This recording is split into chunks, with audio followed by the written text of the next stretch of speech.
ഇന്നത്തെ വചനം വിശുദ്ധ മർക്കോസ് എഴുതിയ സുവിശേഷം 10-ാം അധ്യായം 45-ാം വാക്യം.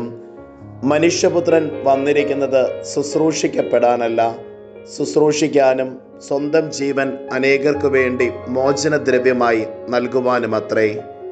കാരുണ്യവാനും സ്നേഹനിധിയുമായ നല്ല ദൈവമേ, അങ്ങേ തിരുസന്നിധിയിൽ ഞങ്ങളുടെ എല്ലാ പ്രാർത്ഥനകളെയും ചേർത്ത് വയ്ക്കുന്നു.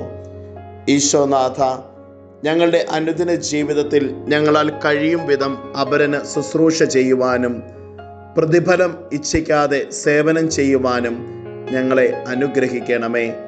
അമ്മേ മാതാവേ, ഞങ്ങൾക്ക് വേണ്ടി മാധ്യസ്ഥം യാചിക്കണമേ.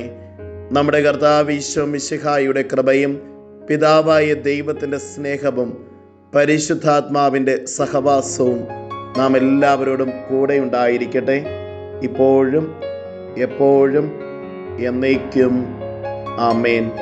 ഇന്നത്തെ നിയോഗം ലോകമെമ്പാടുമുള്ള എല്ലാ നഴ്സുമാരെയും സമർപ്പിച്ചുകൊണ്ട് പ്രാർത്ഥിക്കാം.